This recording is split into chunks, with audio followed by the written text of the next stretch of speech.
your socks. Hey! The Lost Art with Andrew Cox podcast, now streaming on all major podcast platforms. A Till Valhalla Project ambassador. Thanks for tuning in to the podcast that's given a voice to our veterans.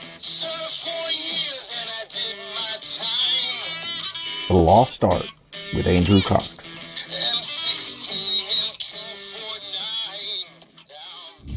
Hello, my friends, and welcome back to the Lost Art Podcast, that podcast giving a voice to our veterans. I'm your host, Andrew Cox, and today we're having a My Veteran Story with Kevin Brewer. But before we get into the episode, are you enjoying the podcast? And be sure to go to the website. That's thelostart.podbean.com. Go check it out. See what we're all about.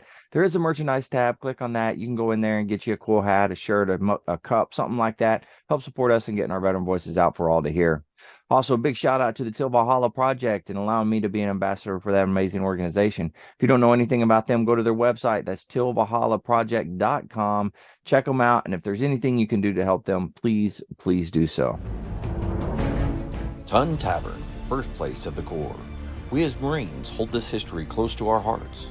Wouldn't it be spectacular if the establishment was born again? The Ton Legacy Foundation, a nonprofit 501c3, is taking the task and is looking to the Marines to once again save the day.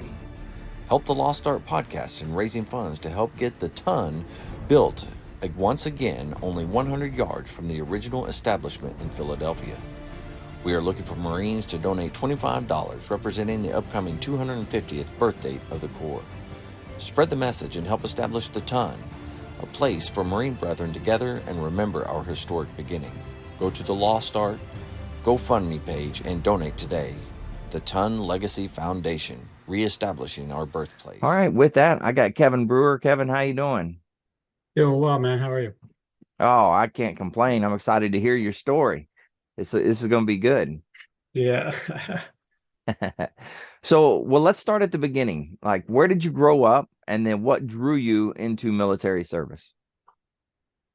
Actually, so my dad was actually in the Navy, but that's not necessarily what drove me into the military. But so I kind of was born in San Diego. We moved to Seattle when I was still young, and then we moved to Illinois, to the Great Lakes area. My dad was up at Right. the schoolhouse up there around boot camp.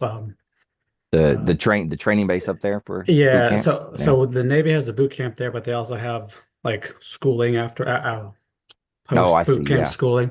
He was at Right. the schooling side, and that's where he ended up getting out. He got out from there. So we kind Okay. of grew up in the Waukegan area for a little while, and then my parents were from the Midwest part of Illinois, kind of on the Iowa-Missouri border area, so like the belly of the beast, so to speak. Right. So we ended up moving down there when I was, I think, 10 or 11, something like that. Okay. We moved back down there. And then, so that's where I ended up growing up most of my life. Then is that part right on the Mississippi, in a small town called Dallas City. Anybody who's Mormon out there will know the area because my wife is actually from Nauvoo, Illinois, which is about 15 minutes away from where I grew up, which is actually kind of where the Mormon religion started, which is why I said that. Oh, Yeah. interesting. Okay. And then John Smith, I think, the guy who found it, Mhm. was actually at the Carthage jailhouse. That's where I think he was hung or whatever. So Oh, there's wow. a lot of Mormon history there in that area Yeah. and that county that I grew up in. So Very interesting. not that I'm Mormon, but Yeah. Yeah. that's Yeah. Yeah. Now, I'm assuming then in that area, is it a large Mormon population there? not necessarily anymore. There's a decent amount because the original temple still, well, it was rebuilt in Hmm. Nauvoo, but so there's a decent Mormon population in Nauvoo specifically. The surrounding area, not quite as much. They're more or stay over in the Nauvoo area. Right. But yeah, but there's a lot of people from Salt Lake City that come up there still. A lot of tourists come up there because of that's kind of where Right. it started and everything. So it's a pretty interesting area for Yeah. anybody's in like religious history. Yeah. Absolutely. That's really cool. And then so you grew up there until you joined the military, is that correct? Yep. Okay. And then what was growing up there like for you? Uh, it's kind of a mixed bag. So, because we came from Waukegan, and again, I was fairly old. I was, middle school, junior high, or actually, well, I guess I moved in fifth grade, I think. Okay. Fourth or fifth grade, one of those two, somewhere in that range. And so I was like, I had enough time in like a bigger city where when we moved down to the small town, it was very different, right? So it was just I didn't really quite fit in, I guess, initially because it just was just different.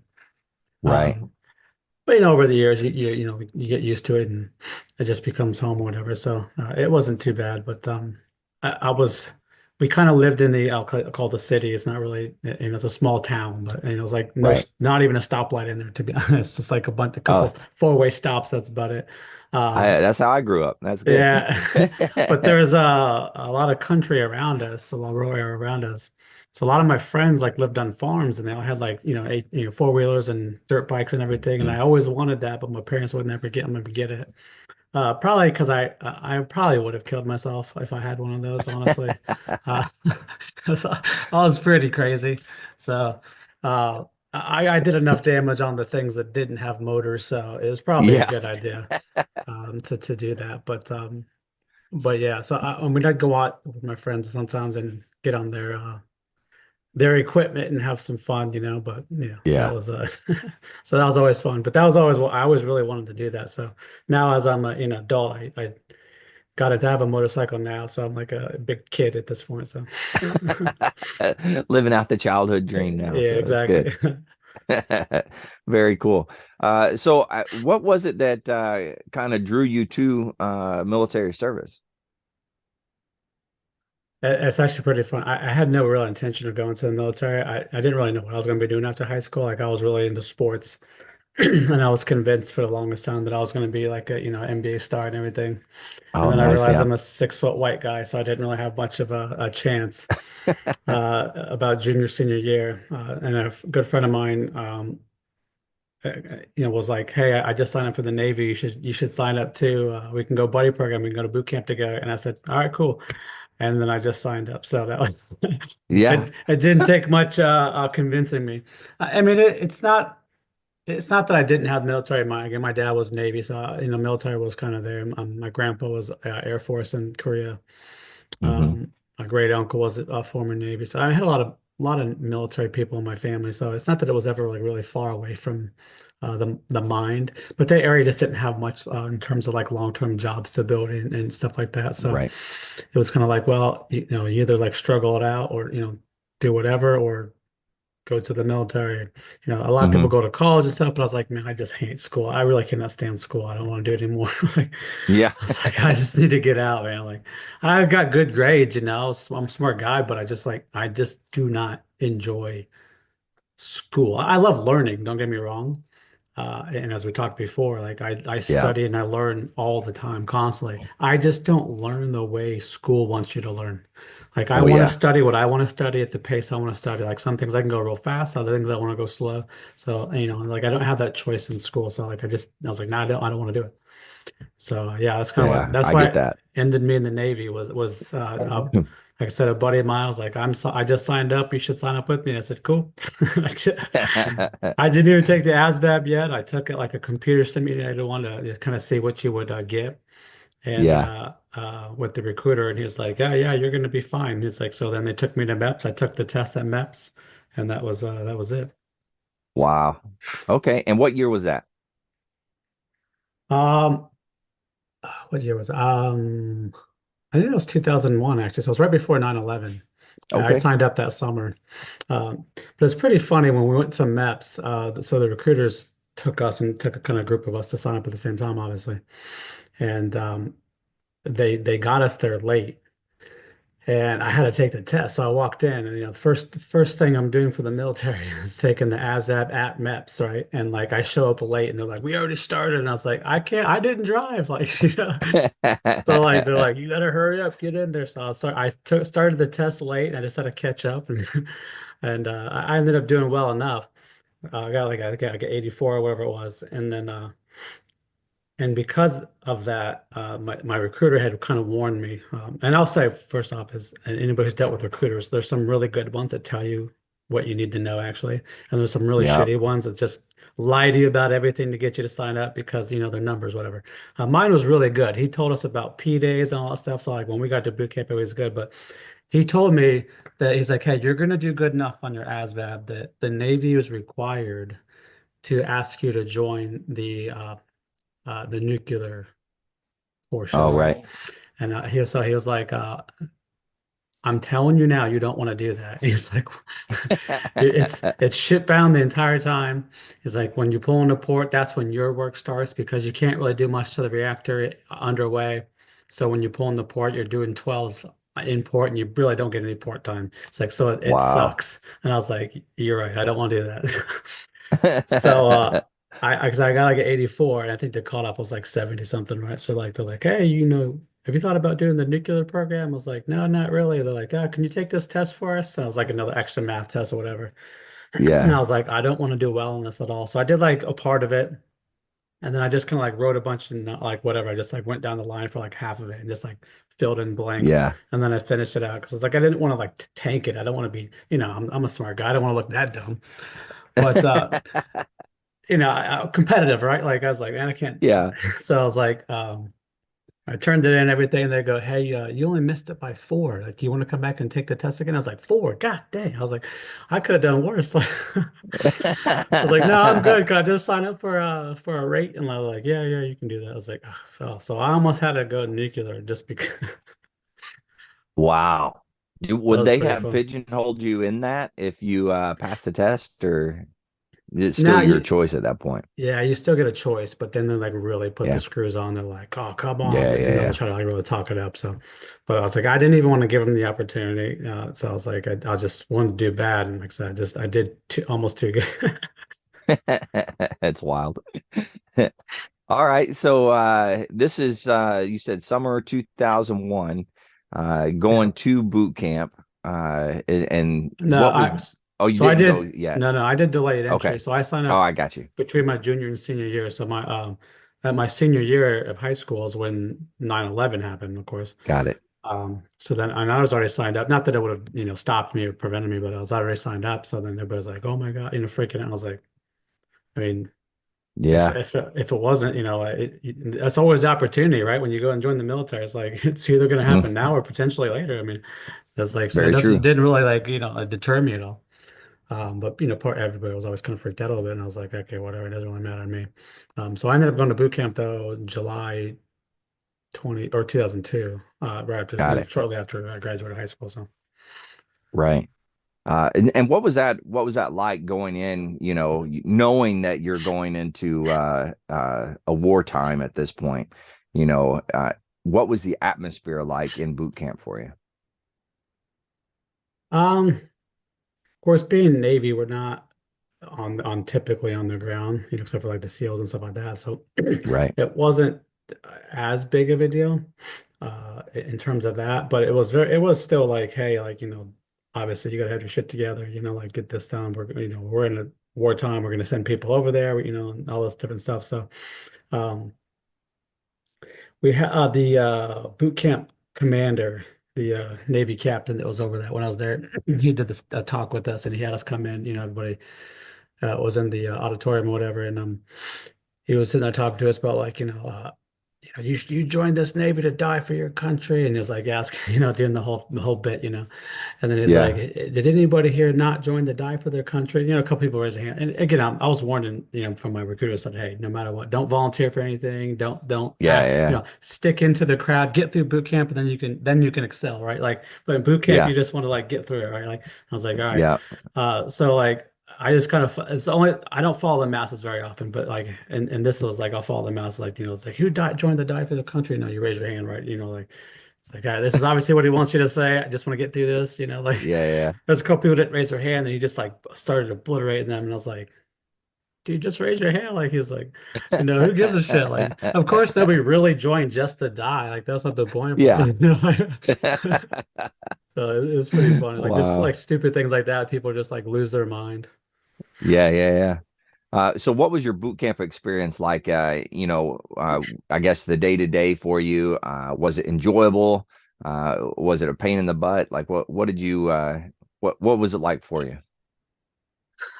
I didn't mind it too much. So again, I'm a pretty laid back guy. So I can kind of roll with the punches. I was in sports all the time, so I was used to getting yelled at, and I was in trouble. All the time. I think we talked about it before. I mean, my dad had a pretty bad relationship growing up, so Yeah.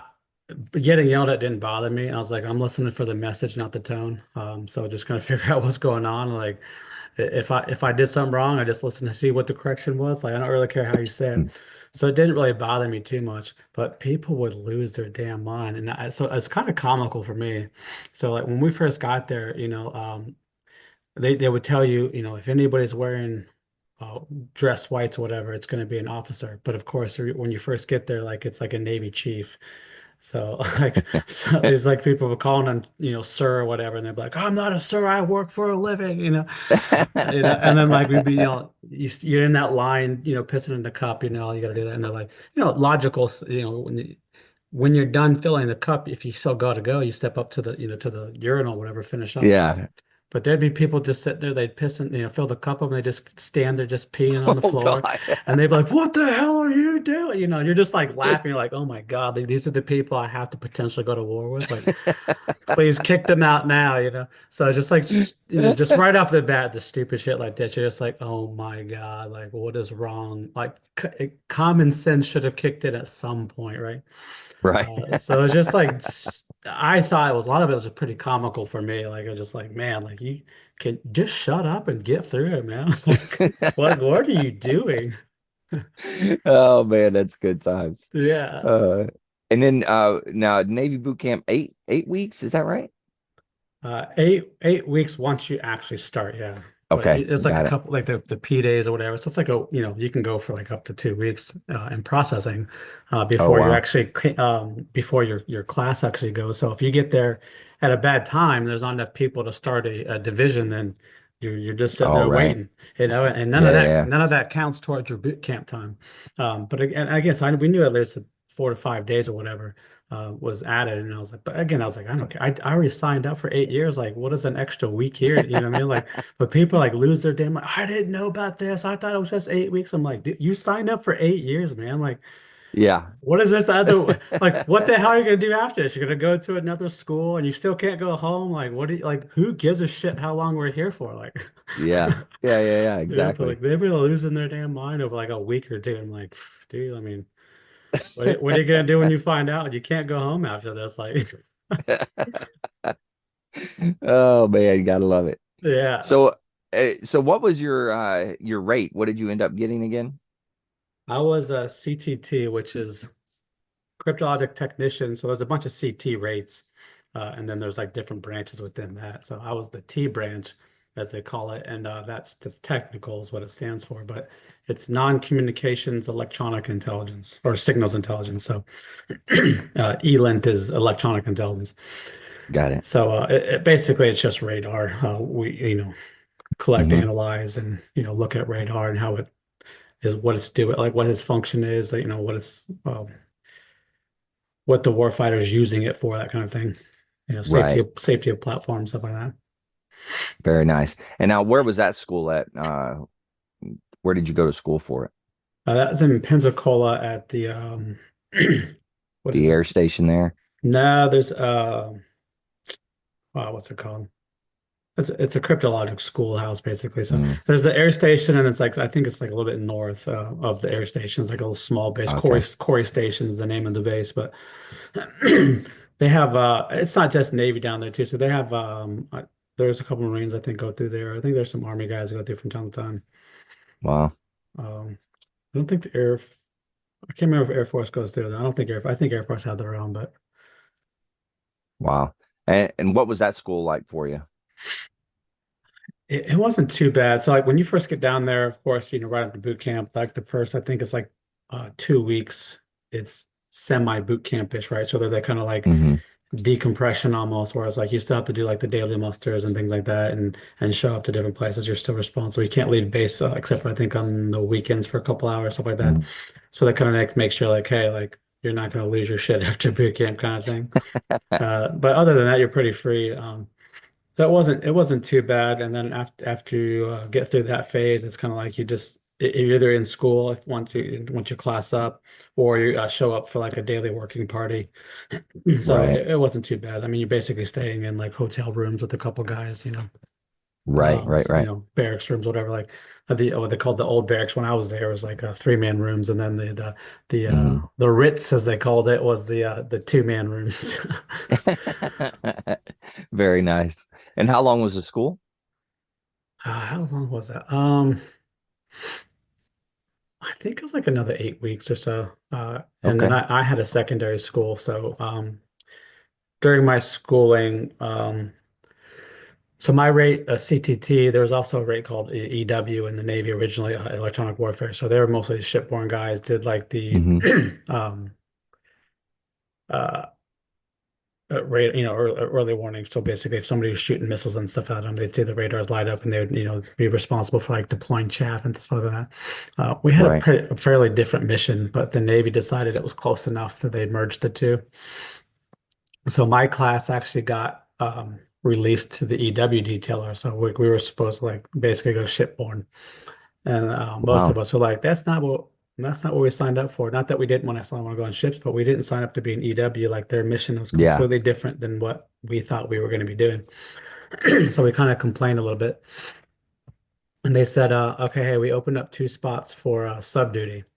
Um, and it'll Mm. go from the top of the class, and then whoever's at the top of the class and go on the way down, they get a first opportunity to say yes or no, and then the first two, whoever gets those two spots goes, and after the rest of you going. So thankfully, I Yeah. was top of the class, so I got first choice, and I was like, yes, I'm going. I'll do subs. I don't care. That's fine with me. I don't want to do the whole EW thing. I was, it's Yeah. not really fun. It's not what I was interested in. So I was like, I'll just go the sub because the at least one of my instructors was a former sub guy, and he was telling us about the mission. It sounded like it was pretty fun. So I was like, yeah, I'll do that. And then, again, being top of the class, I had the opportunity. I did one for Norfolk and one for Pearl Harbor, and I was like, I'm going to Hawaii. Yeah. Yeah, yeah, good choice. Good choice. Yeah. All right. So you end up finishing school, orders to Pearl Harbor. Yep. Now you show up there. What was it like checking in? You're going into your first, I guess, duty station, first ship. How was that for you? It was good. So, and on the sub stuff that we did, that was our direct support. So we weren't attached to a specific ship. Okay. We would go out on missions. So whatever boat was in the area that we were going to go on, we would fly over and meet them, and then get on the boat and go do our mission, and then they'd drop us off at port, and we'd fly back. And you do that a couple times, two, three times a year, sometimes Wow. four times Okay. a year. So you're gone 4 to 6 months a year, off and Hmm. on. You go out for a month, month and a half, 2 months, whatever, and then come back for a little bit, and then you go back do the same thing. So Wow. it was it was hectic but fun at the same time. Hmm. But, it was interesting because when we first got there, our leadership was really good. And this is Hmm. really where I could tell like leadership, the people in charge of you is going to make or break any experience you have. Because we had some really good leadership when I first got down there. Our senior chief and the chiefs down there was phenomenal, and they just took care of us. Like they would never ask permission from the officers. They would just say, "Hey, we're gonna go do this," kind of thing. Yeah. And nobody really ever got in trouble. If you screwed up, like they would rip your ass, but it would kind of end there. And then you usually just didn't screw up again because they would just cut you down in front of everybody, like, and they'd be Yeah. like, "Hey man, I'm gonna let you this one off, but don't do it again." So you knew better, right? The group that came in kind of after them was more like, "Hey, we're gonna write you up first," kind of thing. So it was a little bit Mm. more of a pain in the ass, like a lot of people more uptight, like um, Yeah.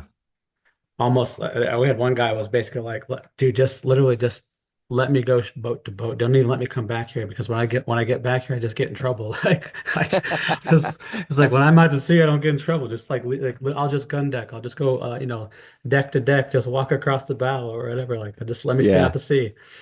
So it was pretty bad at times with that.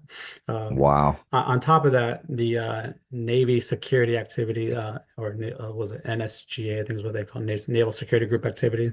So the Hmm. intel community, we worked through them initially.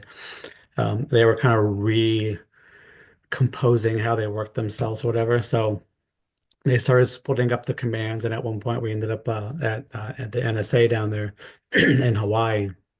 Hmm. Um, but they didn't really have a place for us. So like we were like literally just like we'd be in a room for a couple weeks, and then they'd somebody be like, "Oh, you got to get out of here," and we get kicked out of the rooms. Like we had to pack all our shit up and like move somewhere else. So we're like, man, what the hell?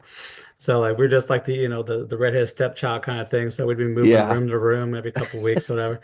You'd go out to sea, come back, be like, where the hell are we now? Like, where is this place?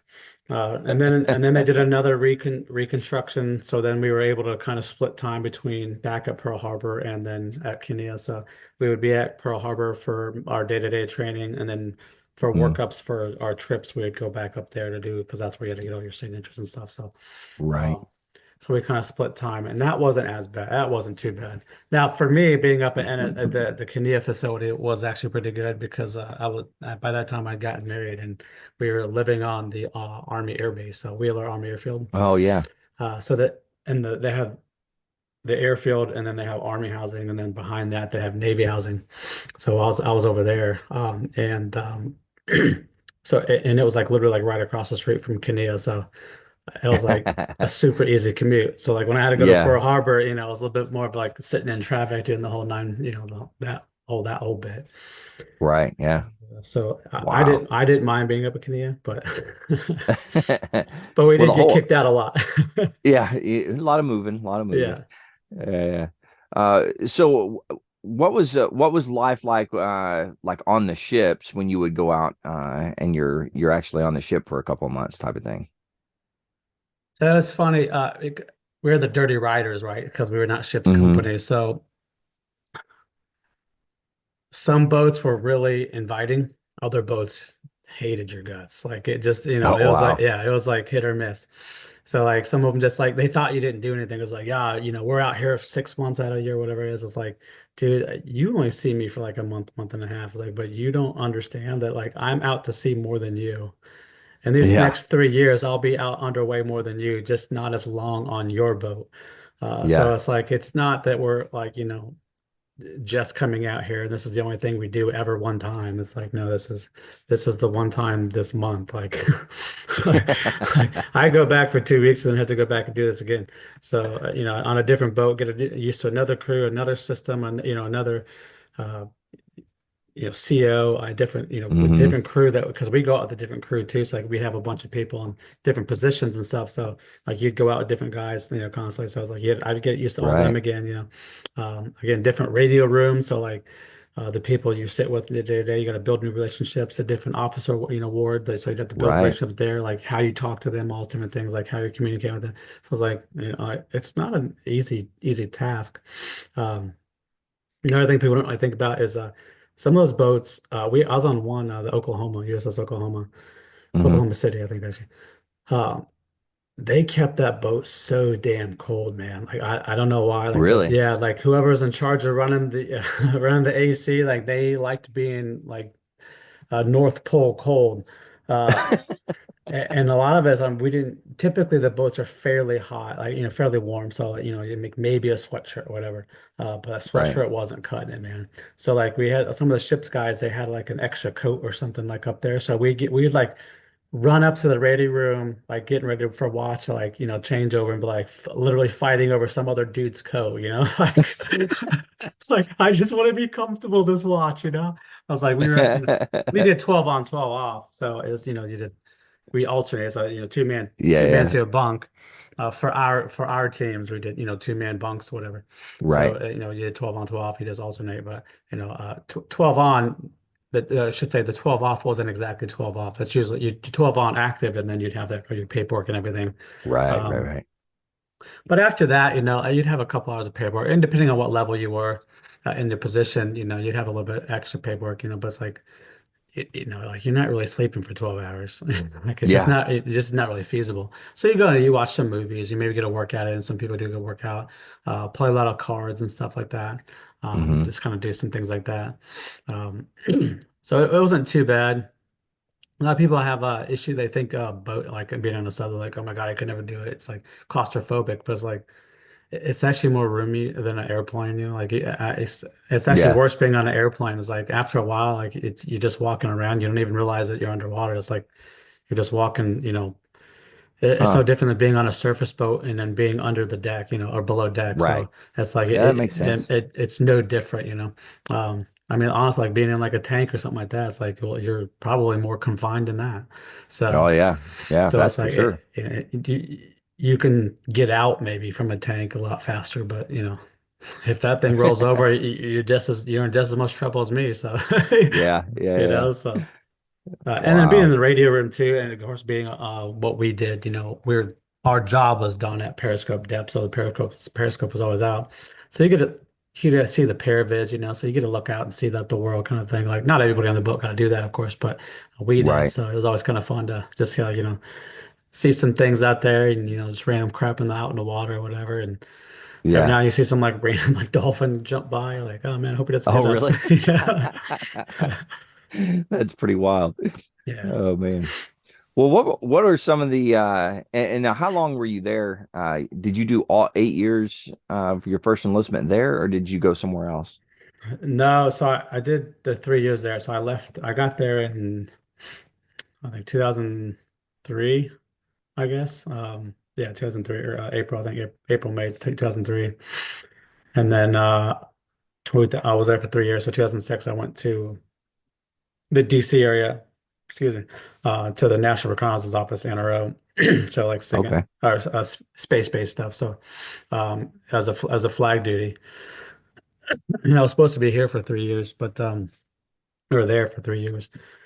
But I got there and the group I was in, would travel out and go do this training for fire systems and stuff. So I got put on that Mm. team, and we had dedicated trainers who taught the class, who had been Mm-hmm. you know doing it for a long time. A lot of them, you know, a retired Navy Master Chief, I think, and there was like a retired Marine gunny. I think was he gunny or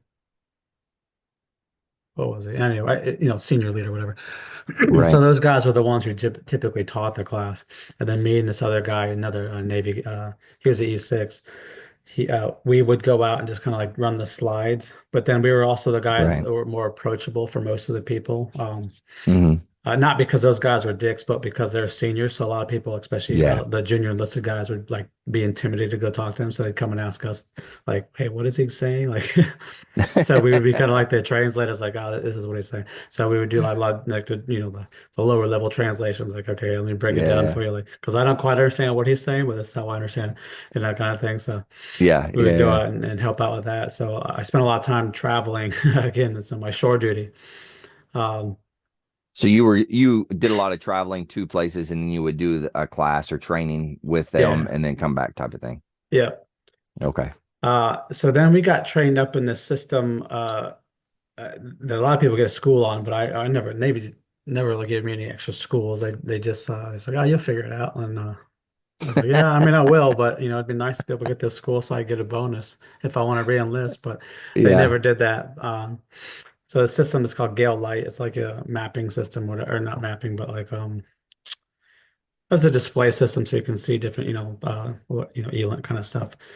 Right. So I ended up like, because I got good at it, and I was doing a lot of stuff for the center to help out with some projects they had going on. They ended up having a need to train some ships. They were putting the system on some Navy ships. They were getting ready to go out of Norfolk, and they needed somebody to go train them because it was because the you know the EW position or whatever. Um, Right. they were supposed to be using it. Well, they didn't want to use it, man. They're like, what the hell are we going to use this for? So I was like, I can't really convince you that you have to use it. I'll, you know, train you how to do it and maybe Yeah. why, but the ultimately, like, it's not really going to benefit you too much because really their job is like, hey, if this radar pops up and the system tells me this is that radar, we're gonna, you know, kind of do the whole thing of seeing if it's really a warship there, and then like start firing off chaff. Like we didn't really give a shit. Like all this other stuff. I'm like, yeah, I get it, but this can give you a little further bit distance, whatever. So, but anyway, so like they were like, hey, you're gonna go do that training. I was like, oh, okay, well, I'm on shore duty. I just got done, doing my sea duty, but I guess I'll do this transland. It's only 2 weeks, right? So 2 weeks underway. So we go to Norfolk because it's me and one other guy, and there was 3 boats we had to train, and we had to go from Norfolk, and then we're going to go over to getting off in Naples, Italy. Okay. So we started on opposite, I think, destroyers, and then he briefed the wardroom about the program and what it offered and everything, and then I would do the training with the position guys, and then Right. we swapped boats a couple days in. We swapped boats, so we got picked up by Hilo and they heloed us across deck, which is pretty Oh, fun. that's Just cool. yeah, getting to Yeah. go in a helo in the middle of the ocean, and then so we did the same thing. He briefed that we had wardroom, and I did the training for the guys on this one, and then we met up on the frigate, and then we rode the frigate into port. Uh, but while we were on the frigate together, I was sitting there. Let me backtrack for a second. So my last trip when I was in Hawaii, um, or not the last trip, I think the second to last trip, the Christmas in 2005. Um, my father-in-law had cancer, and we knew he was going to die. So I was like trying to get out to go on the Christmas run because I wanted to try to get back before he passed away, so that I could be there for my wife and come back for the funeral and everything. But I was having trouble getting on that trip because nobody wanted to switch with me. And I was like, nobody wants to switch me to get on the Christmas. Like I'm trying to get on the Christmas trip. Like most people are trying to Yeah. get off of it, right?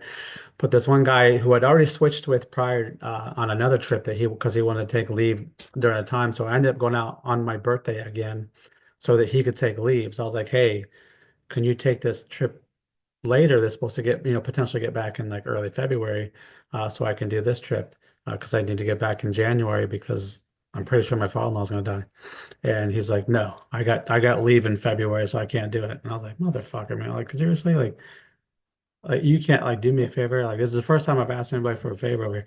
So I went and complained to the master chief. I was like, look, dude, I don't care how you figure this out, like because my chiefs wouldn't help me out.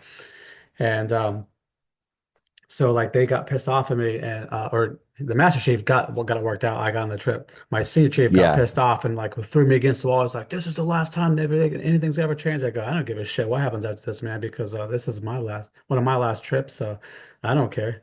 I was like, I've been here for 3 years. I've done everything for you guys. I've never complained. I asked for one favor, you guys couldn't do it, so you go fuck yourself, right? And so he was so pissed, but I was like, what are you gonna do? Like, bro. Um, Yeah. so anyway, as I was on that trip, I knew they weren't going to tell me if my father passed away. So when my wife and I had that Right. conversation, that was one of, thankfully, some boats don't let you get emailed during the trips. Hmm. But even the ones who do, they screen them because they don't want, obviously, people get like bad news, like Right. somebody Right. like Right. Right. emailing you, so like, I just left you, I'm fucking your brother, whatever, kind of thing. And then they lose their shit and Yeah. so we had that boat like luckily had email. But of course, they're screening them. So I was like, hey, if something happens, like obviously I'm expecting it. So I was like, so just email me. I was like, say this, right? So I told her how to say it, so that it wouldn't get cut. So I'd know what was going on. Um, so she did that. And it was like right before we were pulling in. So in a couple of days before we pulled in. So like, thankfully, I was actually, we're I think, on our way back into port.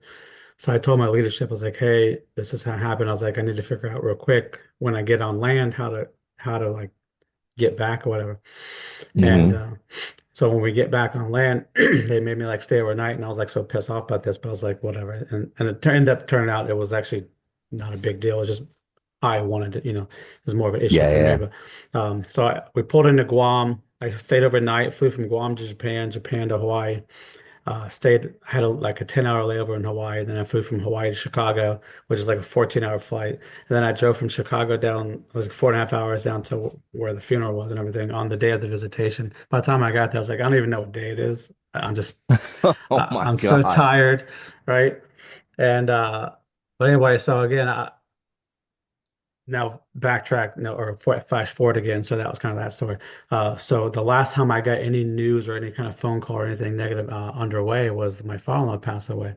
So we're Yeah. we're on this frigate now on the way to Italy, and the guy I was with comes and goes, "Hey, you got a phone call?" I was like, "What the fuck?" Like I'm out in the middle of the Mediterranean, like who the Yeah. hell's calling me? I was like, "Who died now?" right? That was my first thought. I was like, man, the last time we Yeah. got anything like this underway is like somebody dies, right? Like you don't get just random phone calls underway unless somebody's dead. So I was like, Yeah. oh my God, like I don't know if I can handle this. Like, don't tell me. So I get on the phone. They're like, hey, we just want to let you know we had to put you in for an IA, an individual augmentation, to go to Afghanistan for a year. And I was like, you couldn't have waited to tell me this? Like, like I literally thought somebody was dead, man. Like they're like, no, we did. We just let you know, we put you in, but we don't know if it's for sure yet, right? So I was like, okay, well, I mean, thanks for the call, I guess. So we pull into Italy, and I called back into the command. I was like, hey, any word on that? And they're like, oh yeah, you're going. Like the act like they had told me for sure. Like there's no doubt. I was like, what are you talking about? You said no, you don't know for sure. You got to put in a bunch of names. You don't know who's going to get picked. Like, I was like, but now you're acting like, no, we told you it was a done deal. So I was like, so I found out while I was underway on shore duty, I was on a ship, got called to tell me I was Yeah. going to go to Afghanistan. So I just told him, I was like, well, I guess you'd never said what shore I'd be on. Yeah. Well, yeah. That's a good point. Wow. So you finding out you're going to Afghanistan, Yep. that's wild. So, and what were you going to be doing in Afghanistan? So we were just that's the funny part, right? So like they don't really know. So they were individual augmentation. So basically we were just filling army spots that army didn't have enough people for. I see. Yeah. Usually as a part of a provincial reconstruction team was mostly what we did was filled a lot of spots for those. Um, so my orders technically were for a truck driver. So driving like Humvees and stuff. And I was like, I don't know, Yeah. I don't know how to drive a damn Humvee. Like I know what I'm doing. But of course, then you start training and you go over there, and they're like, like, no, we're not. We're not gonna let you guys drive our missions. Like that's ridiculous. Like, no, I'm with you. Like, I don't know what the hell I'm doing. You don't want me to drive. I'm not trained. So, but no, that was actually pretty interesting. So, I feel like I always got the short end of the stick, but whatever. I got good stories out of it. Um, Yeah. so the group that I was a part of that went over there, we were the last ones that did 3 months of training and then a year in country. The groups that relieved us did 3 months of training and then 9 months in country. So it was only a year total.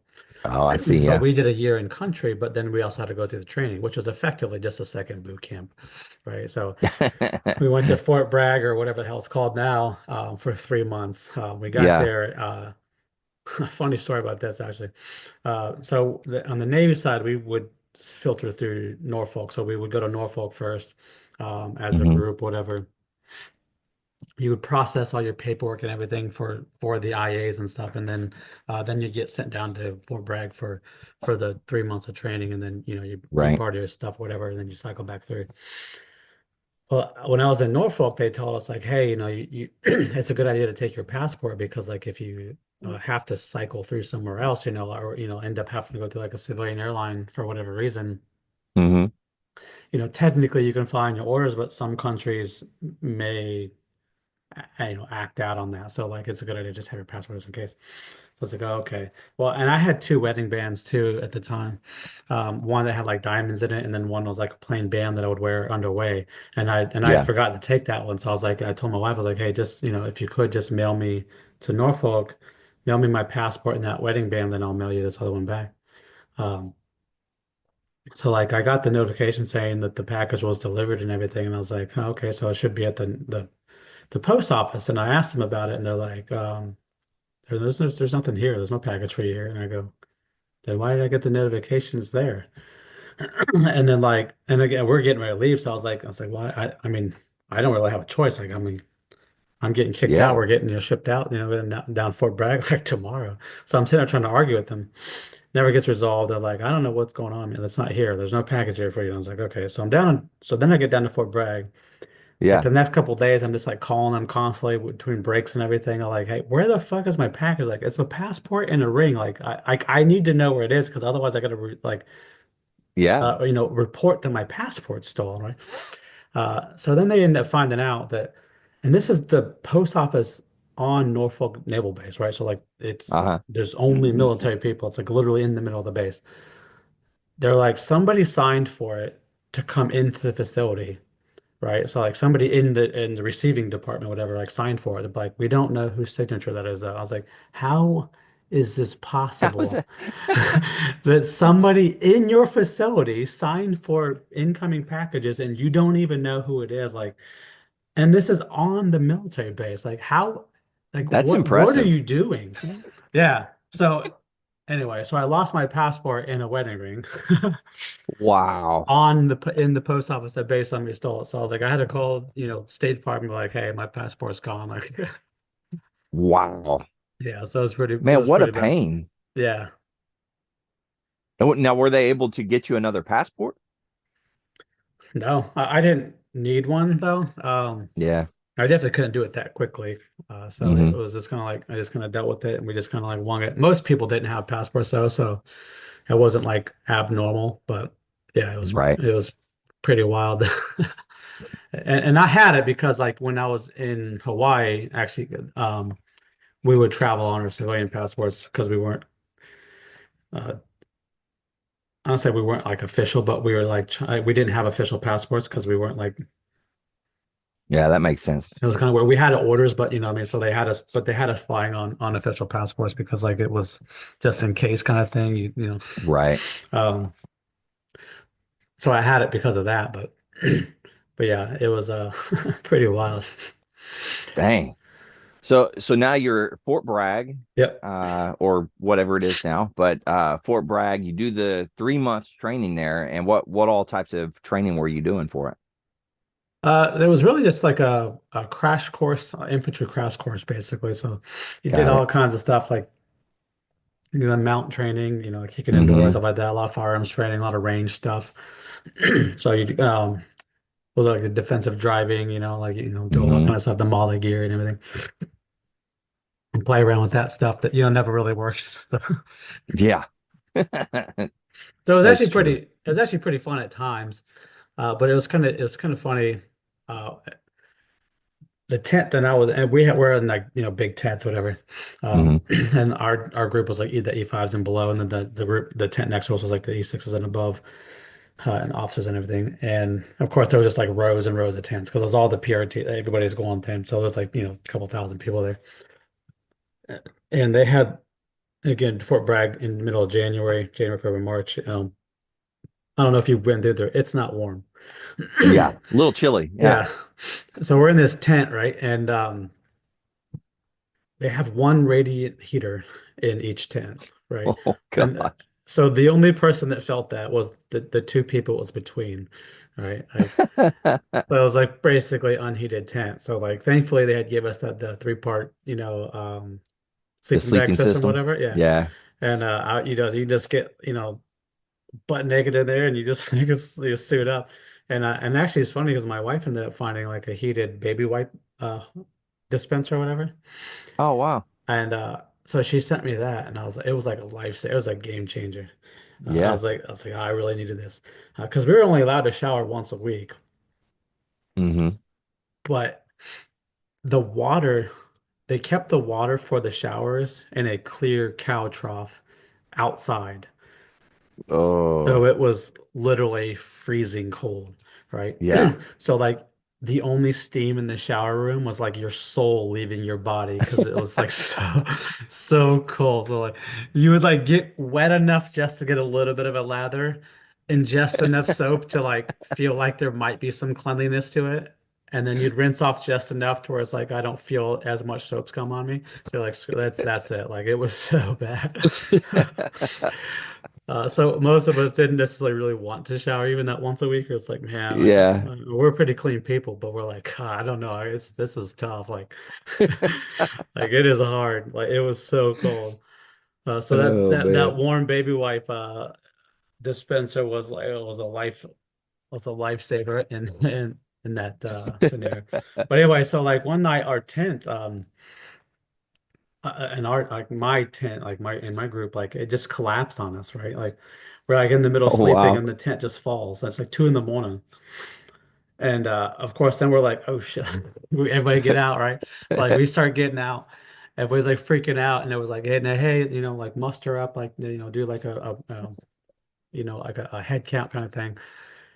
I'm telling you, the tents are like literally like this far apart from each other. Not a single person from any other tent woke up and tried to help us out. Like they're just like, nope, screw Oh you guys. shoot. So you have a bunch of You're Navy on your own. guys, yeah, Yeah. and a bunch of Navy guys like who don't sleep in tents normally, like not these tents at least, like you know, are going like, all right, so I mean, we figured out that we got out, made sure we were safe. Then we got the tent back up, and then we're like, all right, let's go back to bed, right? So. But it was pretty fun. Like, we were not quiet either. We're like, screw it, man. Well, the tent is cloud on us. Like, we're not gonna be quiet about this. Like, Oh yeah. like no, not a single person from another tent. There's like at least like five tents around, like within shouting, or talking range. Yeah, yeah. Not a single person even gave two shits. Or like, all right, Oh, they were sound asleep, I bet. Snuggled yeah, up in their sleeping system all nice and toasty. yeah. They probably heard us. So like, yeah, I ain't getting dressed. It's too cold out there. Yeah. But Holy cow. yeah, Wow. it So was. you do your 3 months of workup, Yep. and then you actually going over to Afghanistan. So what part of Afghanistan did you actually end up going to? I was on the provincial reconstruction team in Farah province, which is we're on the western side, Mm-hmm. right below Herat, and I think Nimrose is below Herat and above Nimrose, I think was the one below it. It's like right on the Iranian border, so Mm-hmm. it's actually pretty nice. So relatively nice for Afghanistan, obviously, but Yeah. so we were actually on an old Russian air base, so it was like we had like hard standing barracks and like real showers and Oh wow. everything. So two-man barrack rooms and stuff. So I mean they weren't like the nicest, but it was better than sleeping in tents like a lot of people had to do. So Yeah, absolutely. yeah, so it was not too bad. But we got somewhat lucky. Now we were also very isolated. We were Mm-hmm. under operational control of the of ISAF, so it was like the Italians and Herat were the ones who kind of operationally in charge Mm-hmm. of us. But administratively, it was through Kandahar, I think.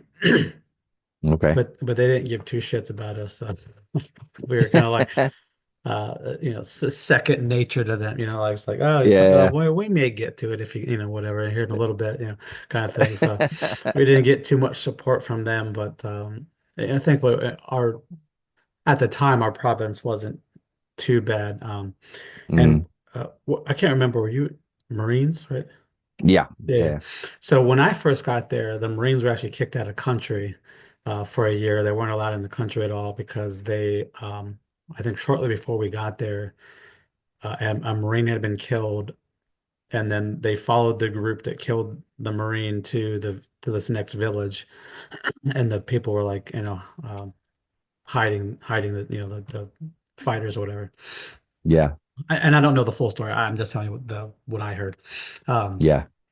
And the story goes that like they said, hey, like you're to turn the people over, we're gonna level the town kind of thing. And they didn't turn the people over, so obviously so then they I guess, apparently leveled the town and that Oh pissed wow. a lot of people off. And then so they got kicked out of the country for a year. But as we were leaving, they were coming back in. So they came back in, they Yeah. were flying back into Farah province, and they started making some fire bases out in town. And apparently after that, of course, once you start getting more kinetic forces in the area, Mm-hmm. of course, then all of a sudden they're like, yeah, let's go ahead and start fighting more. So like we were Yeah. really only Yeah. like we were really a kinetic force. Like there was like a special forces group there at our base, and then there was like ETT and a PMT there, Mm-hmm. but they didn't. They did some stuff, but not a ton.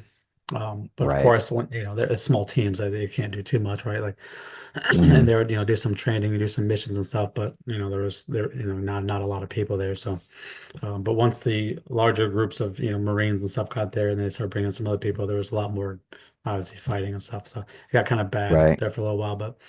Um, but yeah, it was And we were. now you were out driving and stuff on convoys, stuff like that.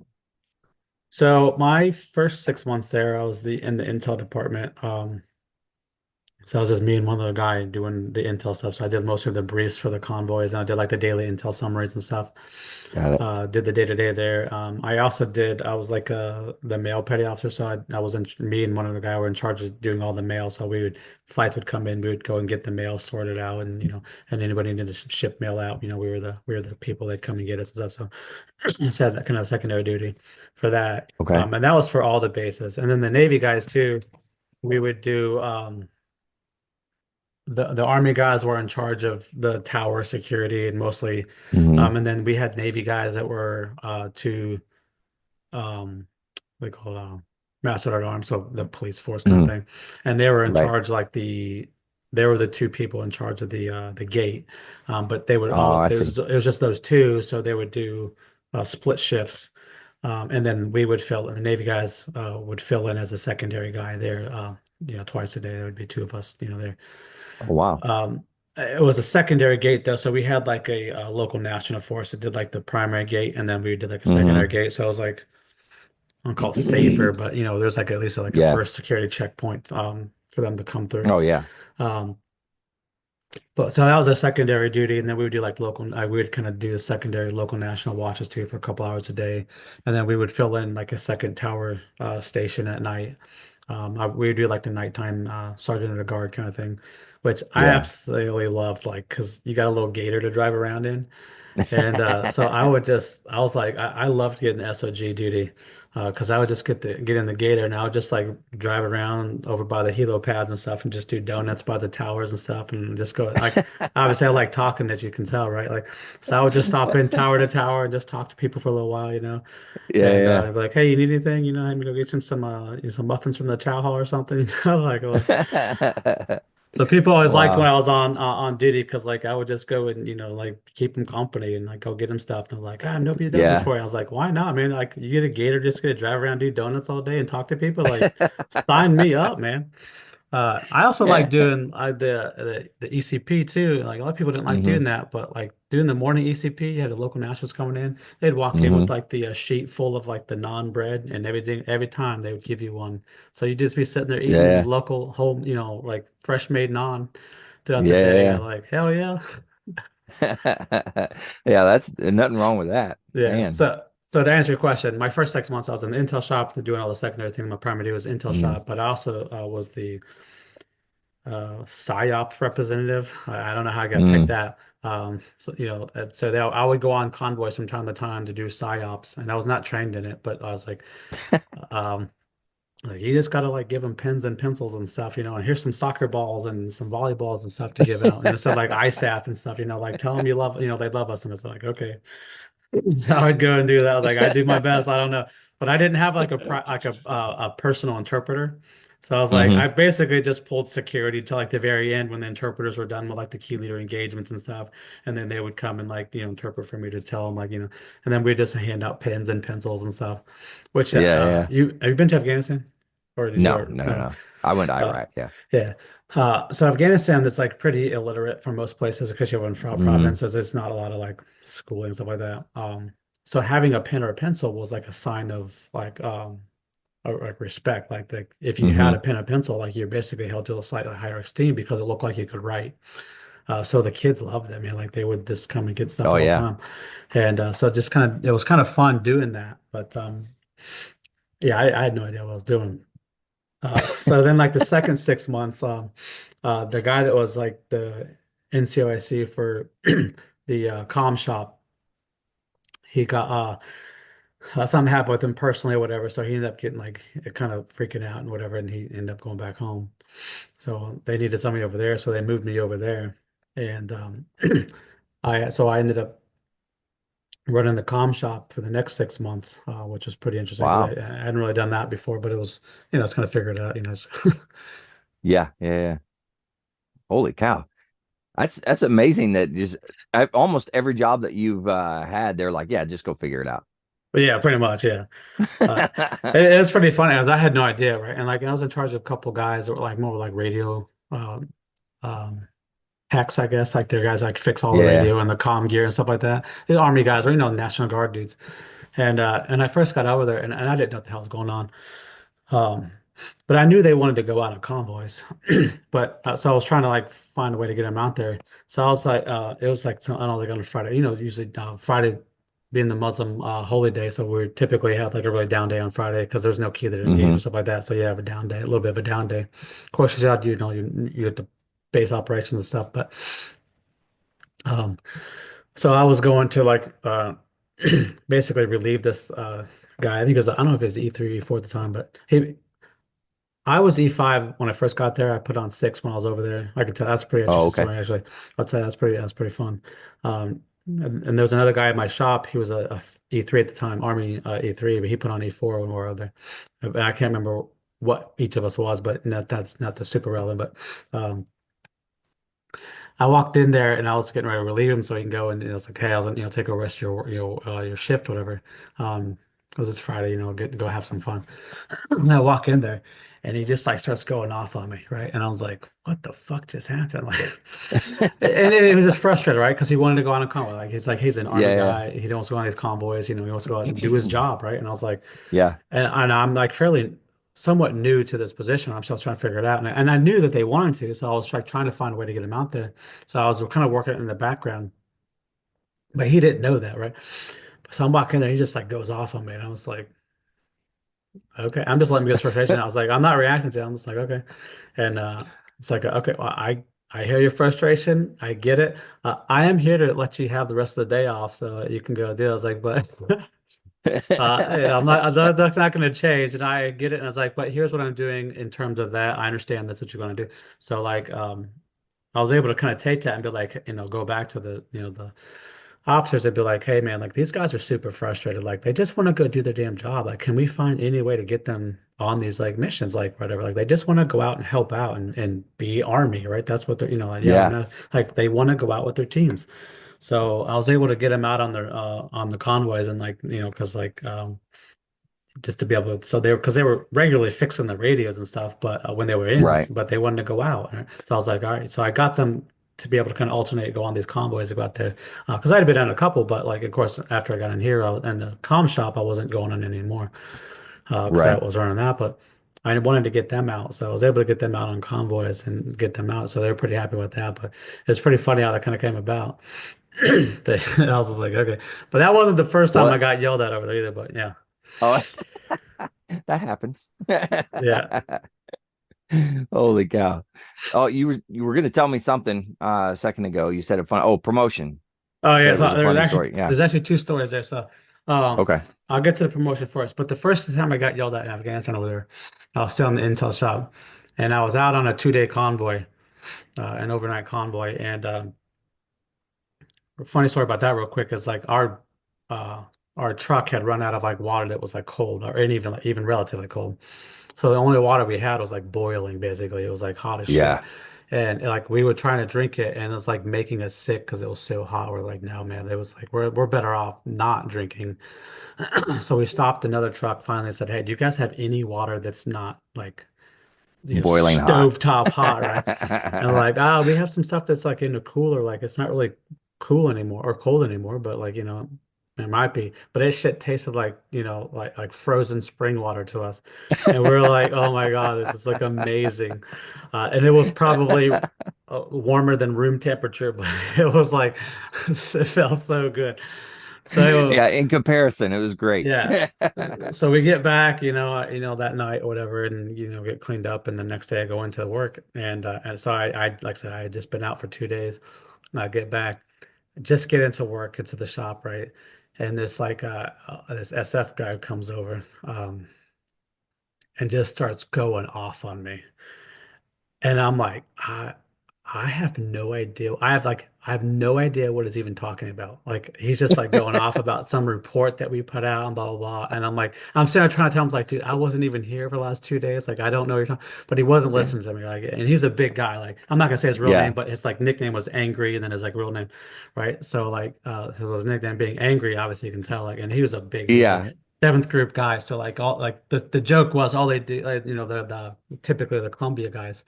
So it's like the joke was all they do is like tan and lift weights because they're all jacked, right? Like like jacked supermodels or like I was like I'm so mean. It's like my neighbor, one of my chiefs were sitting there And this dude's just going off on me. And I'm like, I'm sitting there trying to tell him, like, dude, I don't know what you're talking about. I haven't been here for 2 days. Like, whatever you're yelling about, I can promise you wasn't me, but I can help you figure it out. Right. And he was not listening. So after about like 5 minutes of me just getting thrashed, right? And I'm just like, I'm just taking it because I'm like, I can't do anything about it, right? Like, there's nothing. I'm like, Yeah. he's pissed. I was like, I'm trying to stay calm. So the whole time I'm like, I'm just logging in. Like, I hadn't even logged in yet. I had logged in. I had pulled up my email, and like as he's like yelling at me, I'm like, yeah, yeah, yeah, looking at him, and then like trying to go find the email he's talking about. So finally, I found it, and I showed him. I go, hey, is this what you're talking about? He's like, yeah, that's the email. Yeah, that's the one. I was like, dude, I was gone yesterday. I just got back from a convoy, and he goes, oh. So he like leaves and he goes to another component. So we had a THT team, a tactical humans team. Uh, He hated those guys. I don't even know why. There was something that happened between them. I think they tried to like the story was that I think they tried to like pay us one of his sources for something and he got pissed off about it. I don't know the real story. That was just mm, kind of what they said. So like they hated each other. So apparently he went over there, just ripped their ass, didn't even give them an opportunity. And it wasn't even them, by the way, that ha whatever happened. But he went and ripped their ass and then came back over and like apologized to me, right? He's like, yeah, I didn't know. And like, so at this point, I'm just like, dude, I'm gonna tell you, I'm not a human guy. I'm a SIGINT guy. I was like, so I'm like, I looked at this report after you said, I was like, I understand you're upset. I was like, I don't understand why though, because um I don't know human. So I was like, can you yeah. explain to me in this report like what upsets you? Right. It's like so I can know for the future. And for whatever reason that like was like helped me out significantly. And Yeah. like from that point on, he was like, all right, you're the only person and he explained it to me, by the way. And I was like, okay, that makes sense. Right. So it's like, all right, you're the only person I trust over here. I'm gonna send everything to you and you can disseminate it however you see fit. I was like, but not everybody needs to know everything. I was like, okay. So I went and talked to my intel officer. I was like, hey, this is how it's gonna play out. Are you okay? He's like, yeah, we don't all need to know everything. So I was like, they send you, like you tell the people that need to know. I was like, okay. Yeah. So from that point on, like he loved me, man. Like he was like he would send me shit all the time, and like and he brought me over to their camp and everything, and showed Oh, me some wow. stuff, and I was like, man, this is awesome. Like, and all I had to do is get my ass yelled at. Well, see, there was something good that came out of it. That's all Yeah, right. no. So as I said, I was like, and that's why I say like, hey, if I just reacted to this dude like and started like yelling back, like it would not have worked out that way. Um, Yeah. and then it also helped again because I was also the male guy. So like, and I knew that they would go out on like missions, in the middle of the night, whatever, Hmm. or they were like sleep or whatever during the day. So I would just tell them like, hey, I understand you guys uh can't get over here to do the mail during the quote unquote mail hours. I was like, here's my room number. I was like, just Hmm. come knock on the door whenever you guys get back, and I'll help you guys mail stuff out. And I was like, and I would sort their stuff out for them, so that I would just tell them like, hey, so they just have one point of contact, come over, pick everything up and everything. So Yeah. Yeah. like I helped them out as much as I could too, just in other ways, but that really helped out. But Yeah. um, It's so funny that sometimes it's the I'll scratch your back, you scratch mine, and man, works out pretty good. yeah, it's funny. I actually had this kind of argument at work right now is they don't want us to have conflict with the because we're kind of in a joint environment. Like they don't want us to Hmm. have conflict with the other agencies or whatever. And I was like, I don't think you guys understand. Like relationships are built on conflict and conflict Hmm. resolution. Is like if you never have anything go wrong and resolve that, you're not going to have a strong conflict. You have to be able to go through something that's Okay. difficult together and then fix it together and then learn. I Hmm. was like, that's the only way to build a strong relationship. But they don't understand that. They're like, no, we can't do this. You got to come and basically tattle on these people. I'm like, dude, that's not going to work out. Not the way you wanted it to. Yeah, I could see how that could become an issue. Yeah, for sure. Yeah. But Holy cow. promotion. So I got over there and I was at E5 Hmm. and I ended up taking the test balls over there for E6. And the way the Hmm. Navy is like you take the test, you get the test score, and then you get eval points and then award points. So I made E4 off of the test alone. I had a real high test. Or no, sorry. I had a high eval. So I had like the top eval, so that helped me get Mm, promoted to yeah, E4. yeah. got E5 because I tested really well and I had a pretty good eval and I just tested really well.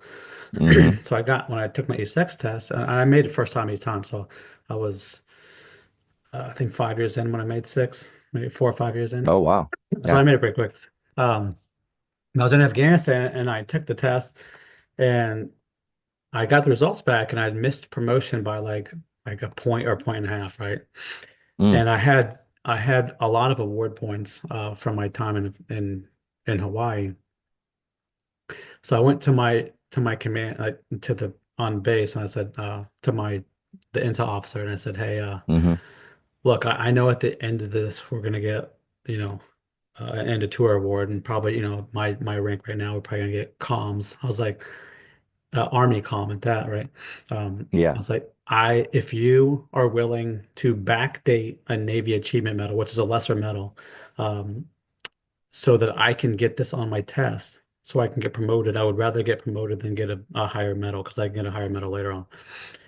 Yeah. And he was like, let me talk to the CO. He was also so he was the intel officer, but he's also the XO of the base. So he went and talked to the CO, and they were like, "Yeah, I mean, you've done a lot of stuff for us, so like we'll do it." And so they ended up backdating a Navy Achievement Medal for me for stuff that I had done. Because while we're on the base in Fort Bragg, Hmm. we had one of our guys was I was active duty Navy, but we had one of our guys was a Navy reservist, and he Hmm. ran as a day job. He's like works for like Time Warner or whatever, so he does a lot of cable stuff. So me, him, I, and then like another one other guy basically ran a bunch of the fiber for that base to get all this stuff done, whatever, like, because he did it. And like, because we were kind of there to like, hey, you guys help me. We're like, okay. So we did a lot of the fiber running and this stuff. He showed us how to like terminate and all that stuff, right? So we were just doing a Wow. bunch of cable running on the base.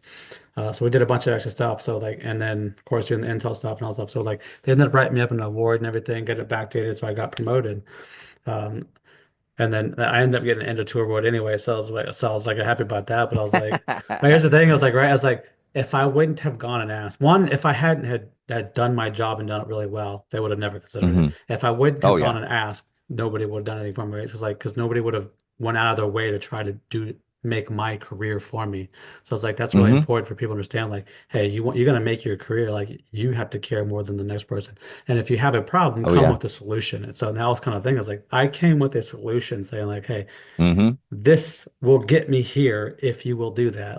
Like, so, Yeah. and I was like, and I'm willing to give up this, right? And if I hadn't done more afterwards, I probably would have not, maybe I wouldn't have got the end of tour award, but of course I did more afterwards. Um, but yeah, so I thought that was Wow. actually pretty interesting. That I was able to like kind of like finagle that, and that those 2 points put me over the number I needed. So I got and I had maxed out my award points too at that point. So that was Oh, like, wow. yeah. So I ended up like getting promoted because of that. Uh, the Very fact that they nice. could backdate it, and I was like, that was kind of out of the whim. I was like, because I was talking to my chief, I was like, hey, if we get a backdated award, like, can I actually get this put on this test? He's like, I don't know, let's find out. So that's kind of how I started the process. Like, and we went and found like, yeah, I think he can. So like when we're like, hey, Wow. I'm gonna go ask let me go ask the officer, the guys in charge, like, are you willing to Yeah. do that? So it was pretty fun. And I was really happy that it happened, but Now, obviously, and you actually got promoted while you were over there? yeah, mhm. Yeah. Very cool. Wow. That's amazing. Yeah, yeah, So, so you did a year total yep. in Afghanistan, and then you when you come back, you went back to DC area.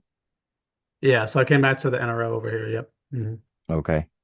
And then what happened from there? That's actually pretty funny. So when on my way back through, I got real sick. I ended up getting like Hmm. swine flu or something. I caught that on the way through. So like we were flying through, was it Minas or whatever, the air base, Kyrgyzstan, Hmm. and like a bunch of us were just like sick as hell. So Yeah. when we got back, we were just like struggling. And then of course I had like a couple hernias and some other stuff happened or going on. Some major sinus infection that we talked about in our last Hmm. conversation, whatever. So all that stuff was starting to happen. So I was kind of out of it anyway. So then I get back to command and again, I was an admin guy, so I didn't know all the paperwork exactly how anything get done. But I was supposed to, I know now I was supposed to extend my rotation date and my enlistment. Um, well, they extended my rotation date, but apparently didn't put in that paperwork to extend my enlistment Mm. to match that year I should have gotten back. Because the deal was when you did one of these IAs, they would give you your year back of whatever. Like if you were on shore duty, they would give you your shore Oh, I duty see. year back, right? Yeah, So I was yeah. like, I was I was supposed to be on shore duty then for an extended year because I just went to Afghanistan for Right. that time. So they did the rotation date. I didn't know they didn't put in the enlistment stuff, and they never said anything to me. And the lady that was our admin went on leave. She had like a knee surgery or something like that, so she was on leave for like a year. Um, so I was, just doing my stuff again, like just kind of traveling and doing the different stuff, and I was, going through the medical process stuff, and then like I just gotten picked to go on a special duty thing for the admiral at the command. They were Hmm. going to send me to Denver to go do this special project for a couple months. I was going to stay like an extended stay hotel and everything. My wife's going to come with me and all that stuff. So I was like, okay, that's kind of cool. Again, I'm once again on shore duty, not at my home base, right, for months at a Right. time. Um, but like right before I left, they came and they're like, hey, you got to start processing and get out. You're getting out in like 6 months. I go, what are you talking about? Like, I have like a year and a half left. And they're like, no, your enlistment date's this, whatever. And I was like, I that was supposed to be extended. Like when I got back, they're like, no, they never got put in. I was like, what the hell? So I was like, okay, well, obviously I'm extending for a year. Like, can you put the paperwork in now? Well, the only person apparently they could do that was again still on leave, so they were like waited for like a couple months to put in their paperwork. Mm. Well, by the time they got my paperwork in, a Navy admin message came out saying that my rate was overmanned, so Oh, no. they weren't allowing people to extend. They were only allowing people to re-enlist, but you also had to qualify for re-enlistment at that point now. So like we had to like to Mm. basically get signed off on saying like, you were worth keeping. Right. Uh, so I was like, this better not apply to me because the paperwork is supposed to have been put in months ago, so you should be able to backdate this, right? And they're like, oh, I don't know, we'll try. And they were not very good at paperwork. So like I was already in Denver at this point, and they called me and they said that my chief had come up to me over there, and I was like, hey, they denied your extension, so can we go ahead or we need to go ahead and submit your paperwork to extend your or to re-enlist you? And I go, no, chief, Right. you need to get me a plane ticket back home because I'm getting out of the Navy in a couple of months. And he just kind of looks at me, he's like, what? And he was like shocked that I said that. And I was like, yeah, I'm getting out of the Navy in a couple of months. I was like, yeah, I'm not re-enlisting. And he's like, what do you mean you're not re-enlisting? Like he was convinced that I was just going to sign, right? Yeah. And I was like, no. I was like, he goes, so he goes, what if I can guarantee you orders? And again, I'm pretty savvy, right?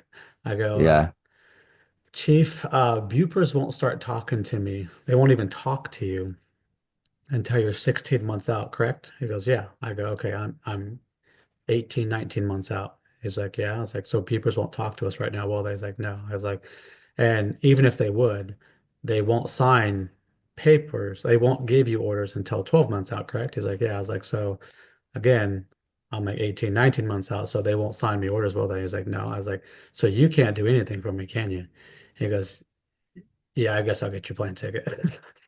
I go, that's what I Wow. thought. So I was like, yeah. And the reason is because I had a chief, funny enough, actually, oh no, it was a different chief. So I had a chief in Hawaii that he told me, he's like, the only reason I did 20 years is because I always had the upper hand on the Navy, meaning that I was always re-enlisting for orders because Hmm. I wanted to have a say in where I went. He's like, so, but Yeah. if you ever get to a point where you're re-enlisting and you have no say, he's like, they're going to send you to whatever boat's about to deploy because that's where they probably need people. So I was Hmm. like, man, if I re-enlist right now, it's going to be, it has to be a minimum of 2 years. I already have 18 months left. I was like, so what's going to end up happening is they're going to end up sending me in this next couple months to whatever boat's about to leave, and I have no Yeah. say with it, and I'm gonna have no control over my future. I was like, and then after that, I'm gonna be on that boat long enough to for um that I if I'm gonna reenlist at that point again, then again I'll be in the same predicament where it's gonna be in Hmm. between. Or I was like, so from this point on, I'm like 7 years in. I was like, I'm gonna lose complete control of my career. Yeah. So I was like, nah, I gotta get out, man. So. Wow. Okay. So you end up going back and processing out at that point? Mm. Yeah, that was what, April, I think, maybe about March or April, I think, of Hmm. 2009. Okay. And I ended up getting May 28th, 2009 was my last day. Okay. So yeah. And then what was the transition like for you going back into the civilian sector and stuff like that? Like what did you end up doing? Um, Obviously it was pretty abrupt, so I didn't really have a plan. Uh, Yeah. but th thankfully, I don't say thankfully is the right word, but my mother-in-law, of course, my father-in-law passed away when I was in Hawaii. So Hmm. it was just her and her house and stuff. And she's a teacher, and she doesn't really never at the time she was never really home. So it was kind of like she was like, "Yeah, you guys come back here, whatever." So we ended up going back and staying with my mother-in-law for a little bit, and then again, I don't want to say thankfully, but my wife's grandpa and grandma had both passed away recently, Hmm. in around that time too. So that their house was just sitting there vacant and they hadn't sold it yet. So like her uncle was like, "Hey, you guys can stay over there if you want for a little bit, until we sell the place, whatever." So we ended up staying at her grandpa's house for a little bit. And then in the meantime, um, I was going out on interviews and stuff and coming back here to the DC area because being the Intel side, there's a lot of jobs over in this area. So I would come back Right. here from time to time, do like career fairs and things like that. Went up to one in Chicago. There was a career fair up in Chicago I went to. Mhm. Uh, Met some people and stuff like that. So I just kind of did that and ended up getting a job back here in the DC area and then been ever since. So Yeah. Yeah. Yeah. Very nice, man. yeah, And you do have some other things going on as well. We talked about it in yeah, the other one, the other podcast. I mean, yeah, so you're hooking and jabbing and doing all kinds of stuff. yep. Yeah. Yeah, I said lots of twists and turns in my life that I just gonna roll with the punches to deal with it, and Oh it's yeah. just life, you know what I mean? Like, hey, stuff happens, a lot of people want to give up and stuff. I'm like, hey, to me, Hmm. it just is, like, Yeah. Just another challenge. yeah, Another hill to climb. yep, But yeah, I mean, I think you have a good story for people to look at and be like, oh wow, you can overcome obstacles. You continue to push on. It's good to for people to hear that. yeah. Cool. Well, hey, is there anything else that you want to say? Any words of wisdom or anything before we kind of close this out? Uh, um, if anybody who's in it, especially still, just be your own advocate. So, just a really quick story. I didn't know when I was going over to Afghanistan that if your wife, if your spouse moves to a different area that's not covered by TRICARE, Hmm. um, you get taken out of the traditional TRICARE medical system and put in TRICARE remote, which Hmm. doesn't cover everything. And I don't know if it's the same now with the military. I think because I think they changed up their system a little bit too. But um, I didn't know I had to have special orders to get a Diddy move, so to speak. So if I would have had those orders to move my wife, then she would have been covered.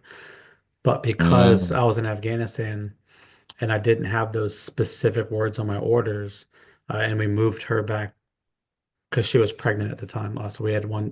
a 2-year-old, and she was pregnant with our second, to be closer to family. Um, we paid for the move and moved her and everything, but then we weren't fully covered under TRICARE for her because I was in Oh, wow. Afghanistan, and we're like, what are you talking about? When I was in Afghanistan, thankfully there was one of the first classes over there was like, hey, no, that's you should have had different orders cut for you. So he helped me get orders cut while I was over there for a move back. So at least I didn't have to pay Hmm. for the move back. So Yeah. if you get into these, kind of situations, like ask questions, like, don't ever move yourself first, like again, if you have a position where you can find a solution to a problem, like, being promoted, thing like that, like advocate for yourself first, like because nobody else is going to care about your career and your situation as much as you. So if you Mm. get in those situations, ask questions, even if it sounds ridiculous, because there may be an actual answer to it that's going to be beneficial to you. Um, Yeah, and, absolutely. and it's just a matter of most people just won't ask the question. And if you Hmm. don't ask it, nobody else knows to even look for it. Yeah, absolutely. Yeah, that's a good point, and typically, there's a way to get things done. You just got to Yeah. talk to the right person. Yep. Yeah, exactly. Yeah. Well, hey man, thanks for coming on and sharing your story. It was awesome getting to hear it in detail, so I appreciate it. You done some great things, so thanks for coming on and doing this. Yeah, I appreciate it, man. Thanks for having me on. A lot of fun to talk Yeah, about. Don't get to talk about that stuff very much. So, yeah, and it'll be here for your family and everybody else to hear and see, so it's good. yeah, man, I appreciate it. Yeah, yeah, yeah. Well, hey, to all the listeners out there, if you're struggling, need help, anything like that, don't forget the VA does have some great resources. You can always dial 988, press option 1. You can always text 838-255, or you can go to veteranscrisisline.net and click on the chat icon. Any of those options are going to put you in contact with somebody that can help you out. But remember, one veteran life loss is one too many. I care about you. I know Kevin cares about you. Whole veteran community cares about you. So please reach out for help. And if you're out there, you're not struggling, reach out to the buddies that you served with and ask them how they're doing. If they need a helping hand, please give them that helping hand. All right, Kevin, thank you one last time. I appreciate you. To all the listeners out there, stay motivated, change your socks.